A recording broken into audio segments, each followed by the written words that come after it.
Hi, I'm Jeff Bradshaw with Redneck Restorations. This old truck brought to you by ElderlyIron.com. For over a decade now, I've been telling you never light your torch like that. And today, I'm finally going to tell you why. The reason you don't want to do that is because of pressure differential. Now that you know, for Redneck Restorations, this old truck, I'm Jeff Bradshaw. Okay, so maybe you want something a little more in-depth. Well, if that's the case, then we're going to have to go through the entire safety procedure of lighting a torch and knowing what you're dealing with when you're doing that. So pressure differential, an oxygen tank has upwards of 2,000 psi. That's 2,000 pounds of pressure on every little square inch of this bottle. The valve on the top has three seals. It has a seal in the bottom where you close it off. It has a seal in the top, and it has a seal on the stem. Whenever you open a bottle, you crack it open. Then watch your gauges till you see them slowly rise. You won't see this one rise because my tank's just about empty. Once you see the high pressure gauge come up and stop, then crank your valve all the way open. The reason you're cracking the valve open slowly, imagine, if you will, you've got a piece of glass suspended between two blocks of concrete or cinder blocks. You have a sledgehammer, 20-pound sledgehammer, and you rest that sledgehammer on that piece of glass. That's kind of what you're doing when you open the valve slowly. When you just crank the valve open, then you're taking that sledgehammer and you're dropping it on that piece of glass. So in your mind, kind of think about what happens when you do that. So same thing when you're doing that. You crank that valve open quick, it slams 2,000 psi right against that diaphragm. Diaphragm don't like it. Addendum, I forgot to mention, when you're opening the tank, I told you about the three seals. You don't leave your valve halfway open. There's a seal in the top of the valve for a reason. If you have the tank halfway open, you are applying the 2,000 psi to the stem seal and the stem seal only. When you back it all the way out to the top, the seal in the top takes the 2,200 psi and relieves the pressure off of the stem seal. Every now and then you'll get a tank where you start opening the valve, and just as it starts to open, that handle pops up. Man, I hate those. It makes me want to just put them back in the truck and take them back to the place. Give me one that does not do this. So, alright, addendum completed. Speaking of diaphragms, I would always pick them up, the regulators, I'd pick them up at yard sales and auctions and things like that. And you see the safety posters where it tells you not to stand in front of it when you open the valve on your tank, because it can blow the end out of the regulator and right there it goes. I'd never seen it, never even heard of it happening. So it was a couple years ago before the wreck, I do the same, I always crack my valve open. So it comes up to pressure, and just as I go to crank that open, it goes bang! And this screeching noise continues on after the bang.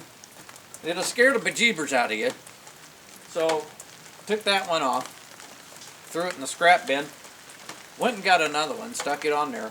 2 weeks later, it did the same thing.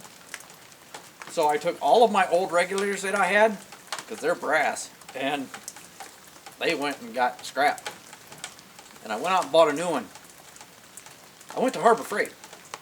And I walked in there, and I got one, and I'm standing there holding it. It's half the price of one over at the welding supply. And I'm looking at the thing, and I just couldn't do it. Put it back on the shelf, and I went over to the welding supply and got one from there. So, got a Radnor, good brand. Looked identical to the one from Harbor Freight, but ain't gonna trust it. Now, before you jump down into the comments section and try to say something that I didn't say, I'm gonna say it. The proper procedure when you open the valve on an oxygen tank is you should back the regulator off to 0 before you open the valve on the tank. But you probably don't do that. And I don't either, because what's life if you can't cheat death on a daily basis? But the fact remains, we're too lazy to take 15 seconds out of our day to prevent ourselves from getting killed. So, acetylene tanks. I don't have one here to show you. Well, I do, but it's empty and it's laying over there. So you're just going to have to live with what I'm showing you verbally. Acetylene tanks are filled with foam. They have a liquid in there, and it off-gases the acetylene out of it. So it's a low-pressure tank. When you're running your regulators, going back to high school, in the automotive class, Mr. Cunningham told us that the only pressures you'll need for what you normally do in this field of endeavor, which is auto mechanics, you set your pressures at 4 and 40. 4 for your gas, your flammable gas, and 40 for your oxygen. So I'm running propane, but on the regulator you see that the red line starts at 15. That's because when acetylene is released into the atmosphere at 15 psi,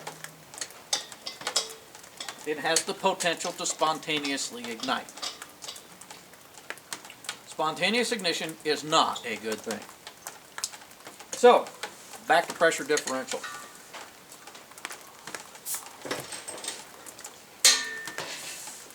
A cutting torch. If you plug the tip of your torch, because it's likely that none of you ever look at the tip of your torch before you light it, do you? So, neither do I. If you have both your gas and oxygen on, you have 40 or 50 or 60 or whatever you've got this regulator set at. Let's go 5 and 50. You've got 50 psi on this line. You've got 5 psi on this line. When you open those two valves, and there is a restriction at this tip, where's the pressure gonna go? Exactly. Oxygen is going to be flowing back up the acetylene line all the way back to the regulator and the tank. When you light this, and that has made its way all the way back to the regulator, the hose and the regulator all blow up. And now you're releasing acetylene into the atmosphere well above 15 psi. So that's pretty much your down and dirty lesson of why you should never light your torch like that. So there you go. Have a great rest of the year. And until the next time, for Redneck Restorations, this old truck, I'm Jeff Bradshaw.